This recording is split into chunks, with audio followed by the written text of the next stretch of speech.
300-400 ming atrofida uylarni juda ko'p bizga so'rab telefon qilishadi, lekin hozirda sotuvda unaqa uy yo'q edi. Lekin bugungi obzorimizda 330 ming dollarga baholangan, puliga 100% arziydigan ushbu xonadonimiz. Xonadonimizning lokatsiyasi ham eng to'piy lokatsiya. Promzona, pavilyon oshxona shunday yondagi ko'cha. Bu ko'chada sotiladigan joyi o'zi qolmagan, qo'ni-qo'shnilar ham hammasi zo'r. Gaz, suv, svet, kanalizatsiya umuman muammosiz. Uyimiz o'zlari uchun mo'ljallab qurib, remontidan tortib qurilishigacha hammasi sifatli mahsulotlarni ishlatishgan. Obzor davomida ham o'zingiz bunga guvoh bo'lasiz. Darvozaxonadan kirishimizga mana shunaqangi uzun naves qismimiz bizni kutib turibdi. Chiroqlarigacha hammasini ajoyib stilda qurishgan ekan, planirovkani ham boplab qo'yishibdi. Planirovka bilan birma-bir tanishtiraman. Demak, o'ng tomonimizda ota-onalarimizni mehmonxonalar joylashtirilgan.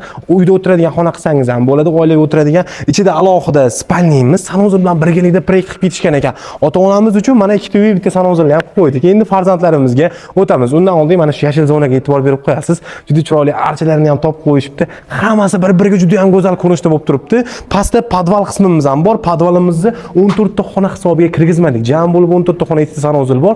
Podvalimizni xohlasangiz, ofis xohlasangiz uy qilib yashashingiz mumkin. Ushbu muhtasham zinamiz orqali ikkinchi qavatga ko'tarilganimizda bitta kattakon xonamiz bor. Bu xonani bolalar xonasi qilib qo'ysangiz ham bo'ladi yoki er-xotin dam olib o'tiradigan xona qilish ham mumkin. Keyingi qismimiz kattalar uchun mo'ljallangan keng katta yotoqxona. E'tibor berasiz, barcha devorlar tomlarigacha o'tspet qilib qo'yilgan holatda. O'zini alohida mana bu yerda garderobiga ham ega, qo'shimchasiga sanuzilimizni mana bu yerga joylashtirishgan.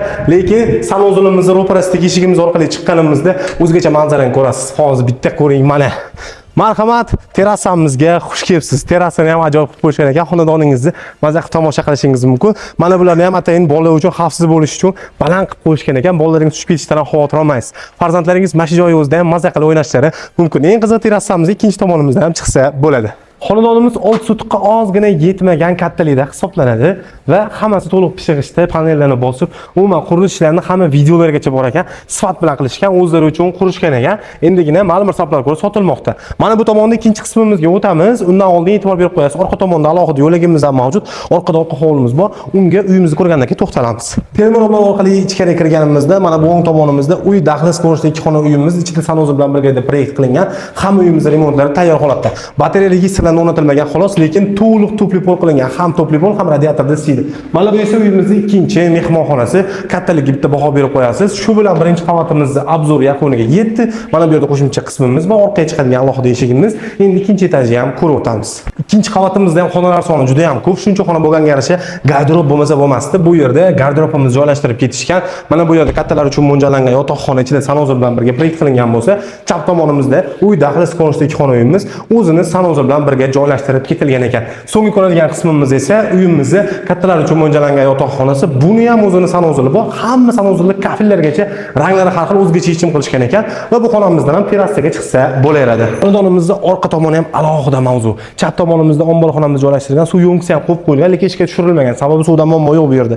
Mana bu yerda umumiy sanuzilimiz, kotelniy xonamiz joylashtirilgan bo'lsa, bu yerda oshxonamiz joylashtirishgan. Bu qishki oshxona bo'ladi.